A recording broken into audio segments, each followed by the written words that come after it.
When Daniel moved into his new Florida neighborhood, he expected sunshine, palm trees, and a quiet life. Instead, he walked straight into an HOA nightmare. At first, it was the little things. A note about leaving his trash bin at the curb 20 minutes too long, another about the shade of mulch in his garden being non-compliant, and even a warning to repaint his perfectly fine mailbox. Annoying? But manageable. At least, that's what he thought. Then one morning, Daniel opened his mailbox to find something different.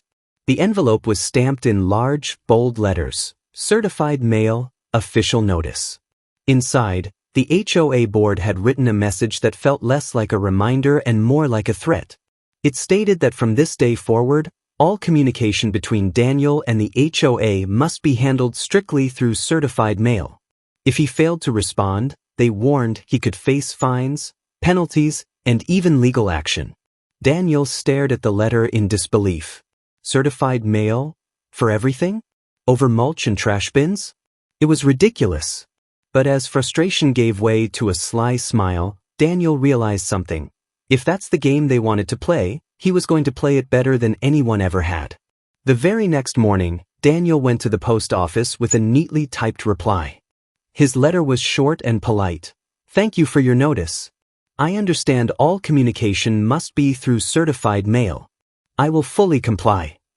Instead of dropping it into the HOA office box, he sent it exactly the way they required, certified mail. It cost him a few extra dollars and some time, but it was worth it.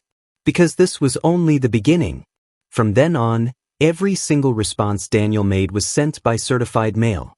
If the HOA sent a complaint about his grass, he mailed back a certified reply. If they didn't like his holiday lights, another certified letter went out. Sometimes his messages were a single word, like "noted."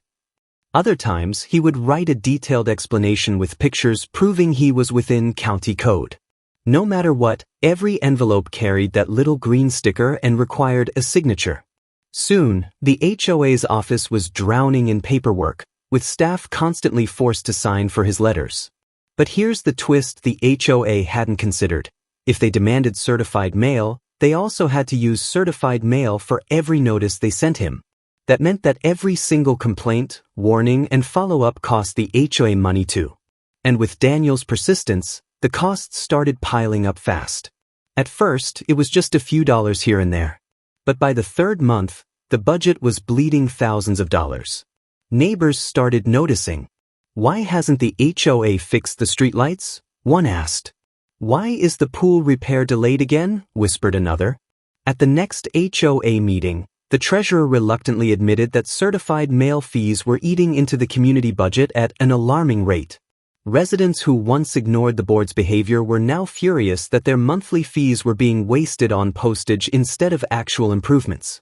When Daniel attended one of these open meetings, he didn't raise his voice.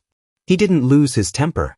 He simply stood up, held up one of their certified letters, and said calmly, "I'm only following your rules. You asked for certified mail, and I delivered." The room went silent. Even his harshest critics couldn't argue. The very system the HOA had tried to use to intimidate him had turned against them. By the fourth month, the HOA finally cracked. With pressure mounting from angry neighbors, the board voted to reverse the certified mail policy. Ironically, their notice of the change, like every message before it, arrived in Daniel's mailbox via certified mail. He laughed out loud, framed the letter, and hung it proudly in his living room as a trophy.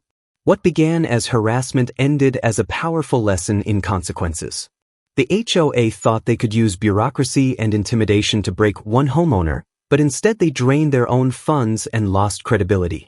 Thanks to Daniel's patience and cleverness, the community's money eventually went back to where it belonged, fixing the pool, repairing the lights, and maintaining the neighborhood. But no one ever forgot the man who beat the HOA at their own game, one certified envelope at a time.